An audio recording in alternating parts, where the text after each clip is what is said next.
Salut! Comme je vous le disais dans ma dernière vidéo, j'ai passé un certain temps sans filmer, tout simplement, j'avais pas forcément le temps. La vidéo précédente, je vous ai fait un peu le récap de toutes mes lectures de cet été. Et bien aujourd'hui, la même chose, mais avec tous les livres que j'ai achetés pendant cette période. Comme ça, on sera à jour. Il y a des livres que j'ai trouvés en vide-grenier, d'autres sur Vinted, mais la plupart, je les ai quand même achetés en librairie. En préparant la vidéo, je me suis rendu compte que beaucoup de ces livres pouvaient rentrer dans tout ce qui était challenge automnal. Cette année, j'en fais pas, mais voilà, n'hésitez pas à piocher certains titres pour remplir justement vos fameuses pales de l'automne.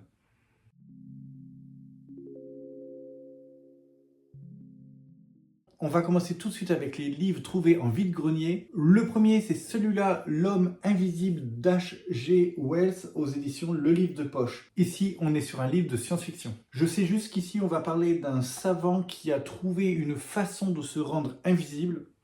Je n'en sais pas plus et j'ai vraiment pas envie d'en découvrir plus avant de l'ouvrir. Là, ça fait partie des livres dont on a l'impression qu'on connaît l'histoire, mais finalement, on passe peut-être à côté. Donc voilà, j'ai envie de découvrir la véritable histoire de l'homme invisible. En plus, le prix mini au vide-grenier, c'était 1 euro, je crois. Donc voilà, clairement, je ne connais pas l'auteur non plus. Voilà, toutes ces raisons m'ont fait acheter ce premier livre. Le deuxième livre que j'ai trouvé dans ce vide-grenier, c'est celui-là, Chien de sang de Karine Guébel aux éditions Pocket. Ici, on est sur un thriller, un policier. Dans ce livre, j'ai l'impression qu'on va avoir affaire à une traque humaine dans la forêt, un peu à la façon d'un gibier qu'on va traquer. Et il me semble aussi qu'il y a une histoire en parallèle. Donc voilà, pareil, j'en sais pas plus, mais j'ai déjà lu du Karine Guébel. J'avais lu celui-là, Meurtre pour rédemption. Je m'en rappelle un peu, mais voilà, je sais que c'était une très très bonne lecture. Je sais que l'autrice est très connue pour ses thrillers bien ficelés. Voilà, celui-là, c'est un livre court, une autrice dont j'ai envie de tenter à nouveau l'expérience. Voilà, il n'en fallait pas plus. On va passer maintenant aux livres trouvés sur Vinted. Le premier, celui-là, Histoire d'occultisme, donc la grande anthologie du fantastique, c'est aux éditions Presse Pocket. Oui, c'est ça, aux éditions Presse Pocket. Ici, comme le titre l'indique, c'est du fantastique. C'est un recueil de différentes nouvelles. On va trouver par exemple des textes de Poe, Lovecraft ou encore Kipling. C'est des valeurs sûres, hein, ces auteurs-là sous forme de nouvelles, c'est quelque chose que j'aime beaucoup. Ici, je sens que je vais retrouver la vibe des vieux textes, hein, des vieilles nouvelles comme j'aime beaucoup, un peu fantastique, un peu étrange. Ça va beaucoup me plaire, j'en suis sûr. Et aussi, voilà, cette couverture un peu vintage comme ça, qui me parle bien. Donc voilà, j'ai hâte de le commencer. L'autre livre que j'ai acheté sur Vinted, c'est celui-là, 10 nouvelles fantastiques de l'Antiquité à nos jours. C'est présenté par Alain Grousset chez Flammarion Jeunesse. Là aussi, c'est un recueil de nouvelles. Ici, on va retrouver du Edgar Allan Poe, du Guy de Maupassant et même du Stephen King. Il n'y a pas de résumé, je sais juste qu'on va frissonner. On va parler de fantômes, de diables, mais aussi de téléphones portables machiavéliques. Voilà, pareil, ça me donne fortement envie. Ce qui est cool, c'est que les textes comme ça de nouvelles, je m'en sers généralement pour couper mes grosses lectures. Donc voilà, je pense que ça va être lu assez rapidement. On passe maintenant aux livres achetés en librairie et les deux premiers que je vais vous présenter, c'est des livres de la même maison d'édition. Ils ont comme point commun un format un peu particulier. Le premier, c'est celui-là, un petit tome de Fyodor Sologoub aux éditions Tendance Négative. L'histoire va parler d'un homme qui a visiblement un gros complexe d'infériorité envers sa femme qui est assez grande, assez imposante. Il va essayer par différents moyens de la rabaisser, mais son obsession le mènera à sa perte. Celui-là, c'est un cadeau que j'ai reçu de la part de mon chéri. C'est ma libraire qui lui a conseillé. Donc ce qui est très original avec ce livre, c'est que plus l'histoire avance, plus cet homme du coup va rapetisser et plus les pages vont changer de format jusqu'à ce que la typographie augmente, voilà, un peu de cette façon-là, jusqu'à avoir du gros lettrage en fait, hein, pour qu'on se sente à la place de cet homme qui rapetisse avec des feuilles immenses devant nous. Voilà, le format est assez intéressant, ça donne un livre quand même un peu particulier. C'est un livre qui me donne vraiment envie de découvrir pour le fond, bien sûr, pour l'histoire, mais aussi par la forme. Donc voilà, celui-là, c'est le premier des 2 livres de cette maison d'édition. Le deuxième, je me le suis offert.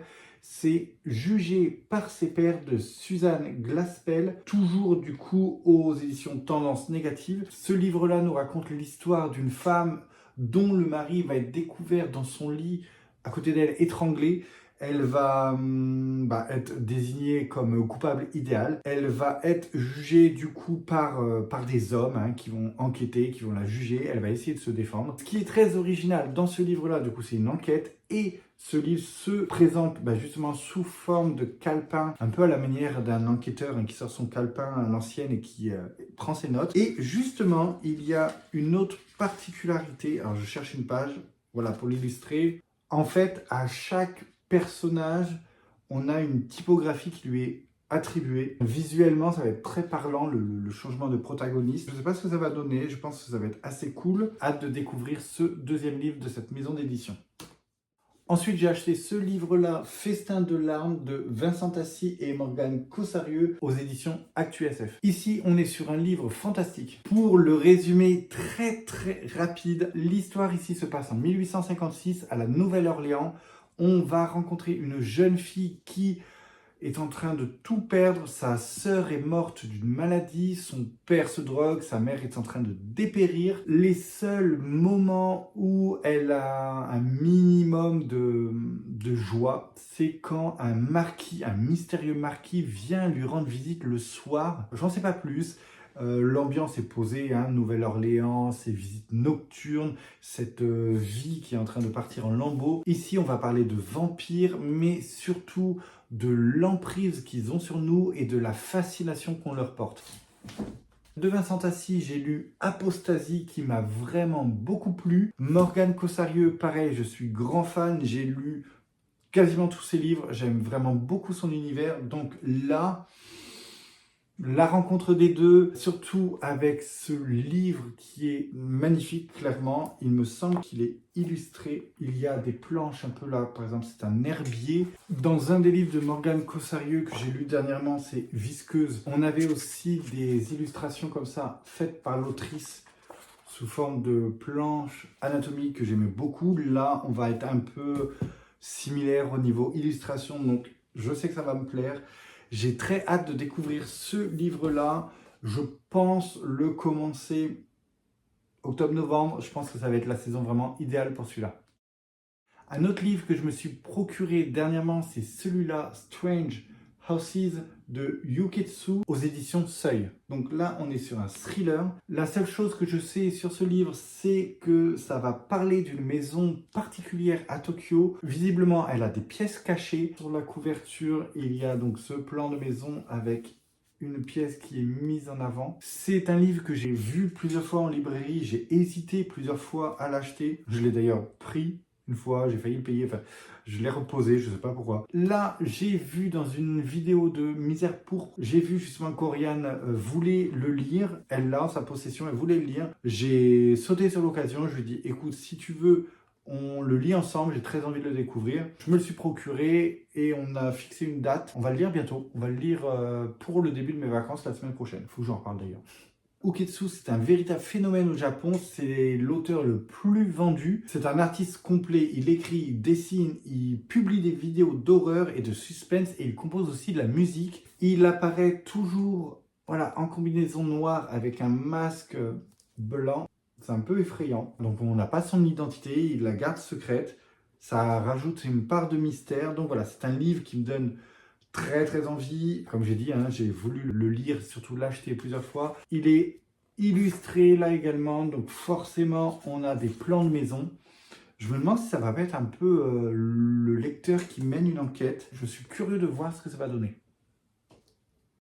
Il y a quelque temps, j'ai découvert une nouvelle librairie à Rennes. Elle est spécialisée en lecture en anglais, en VO. C'est The Little Bookshop. Je m'y étais rendu et j'avais acheté ce livre-là, The Reformatory de Tananarive Due.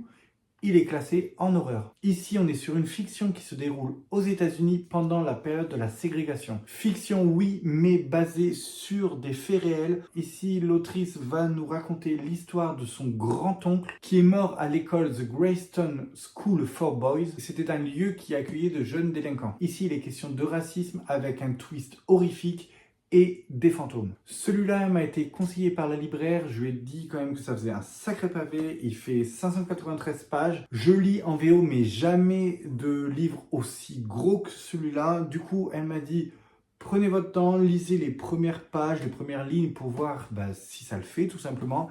Et oui, la lecture se fait assez facilement. Par contre, ça demande quand même un peu plus de temps, un peu plus d'implication. Donc je ne sais pas quand est-ce que je vais vraiment m'y mettre. J'ai commencé, j'ai lu les 20 premières pages. Je vais le prendre avec moi pour mes vacances. Je me suis également procuré ce livre-là, Des dinosaures et des fourmis de Liu Cixin aux éditions Exofiction Actes Sud. On est sur de la science-fiction. Ici, on est sur un texte satirique qui parle d'écologie et de politique à travers des dinos et des fourmis. Habituellement, j'ai toujours un peu de mal avec la SF, c'est vraiment pas ce que je lis le plus souvent, mais ici, on est sur un texte relativement court et ça parle de dinos, donc je me suis dit pourquoi pas. D'autant plus que je l'ai beaucoup vu passer sur Instagram il y a quelques mois de ça. Ça m'a quand même beaucoup intrigué, j'ai eu envie de me faire mon propre avis, donc voilà, je vais me lancer. L'avant-dernier livre que je me suis procuré, c'est celui-là, Facebreaker d'Anna Keiner aux éditions de Saxus. D'ailleurs, je vais même le déballer. Pas sans plus, ça fait des reflets. Je voulais le garder emballé, mais plus il sera emballé, plus je mettrai de temps, je pense, à le lire.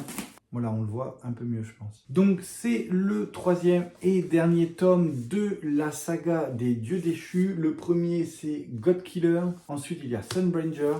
Et donc, enfin, celui-là, Facebreaker. Je vais parler du résumé par rapport au premier tome, que j'ai toujours pas lu d'ailleurs. Ici, on suit Kisun qui décide de se venger et de tuer les dieux après que les adorateurs de la divinité du feu aient tué toute sa famille. Mais elle va rencontrer un dieu amnésique. Voilà, j'en sais pas plus. L'histoire a l'air cool. Ça parle de Dieu, ça parle, je pense, de complot. Il doit y avoir pas mal de petites histoires. Ça me donne très très envie. D'autant plus que l'objet livre en lui-même est très très beau. Je trouve vraiment cette collection incroyable. Dans cette saga, on va parler de féminisme, d'handicap et aussi de personnes LGBT+. Voilà, donc les thèmes abordés, la beauté des éditions. Franchement, j'ai très envie de me plonger dans cette saga et de voir si l'intérieur est aussi beau que l'extérieur. Enfin, le dernier livre que je me suis procuré, c'est celui-là, Le Chant des monstres. Ici, c'est un recueil de nouvelles de Paul Arzouri, illustré par Tom Couser. Je viens de voir que c'était le livre 1. Bon, en même temps, ça a écrit plusieurs fois, mais j'avais pas vu que c'était le premier livre. C'est un recueil de différentes nouvelles. Il y en a 7. Et ce qui est plutôt original, c'est qu'en fait, les 7 histoires s'entremêlent pour faire une grande histoire principale, une grande histoire complète. Je trouve ça assez cool. Ce format comme ça, je trouve ça cool. Enfin, c'est intelligent. Dans le livre, il y a donc, comme je disais, les illustrations qui sont très très belles.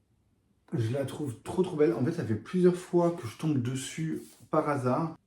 Je trouve que c'est toujours cool. Ça ajoute un peu à l'ambiance d'un livre. J'avais pas l'impression qu'il y avait autant d'illustrations, mais finalement, il y en a quand même pas mal. C'est un bel objet, c'est un beau livre. J'ai hâte de le commencer. Je pense que ça peut être très très cool. Ce livre, j'en ai entendu parler sur les lives de Cornelius quand il est sur Twitch. Il en a parlé plusieurs fois. La dernière fois qu'il nous en a parlé, il nous a expliqué en fait que l'auteur baissait un peu le prix. Il avait eu des retours comme quoi certains trouvaient que c'était un peu cher. Bref, il a baissé le prix. Bon, je me suis dit là, clairement, Gwen, c'est un signe. T'avais envie de te l'acheter. Voilà, il n'y a plus d'excuses. Du coup, je me le suis commandé et je l'ai reçu très très rapidement. Il y avait également cette carte comme ça, cette illustration qui était avec. Je vais me trouver un moment, finalement, comme tous les autres, pour le lire. Voilà, ça fait partie de mes derniers achats et celui-là également, j'ai hâte de le commencer. Voilà pour mes derniers achats. Dites-moi en commentaire ce que vous avez trouvé en librairie, ce que vous avez chiné, ce que vous avez dégoté. N'hésitez pas aussi à me dire s'il y a certains de ces livres que vous avez déjà lus, que vous connaissez, que vous aimez ou pas. Ça me fait toujours plaisir de voir votre avis, de savoir ce que vous en avez pensé et de pouvoir échanger avec vous. À ce sujet, je voulais vous parler de l'accueil que vous avez fait à ma dernière vidéo. Ça fait vraiment plaisir. Il y a eu pas mal de commentaires. On a pu échanger comme ça à propos de la lecture. Et franchement, c'est ce qui me fait vraiment plaisir. J'espère que la vidéo vous a plu. Comme d'habitude, vous pouvez me retrouver sur mon Instagram. N'hésitez pas à venir m'y faire un petit coucou. En attendant, moi, je retourne à mes lectures.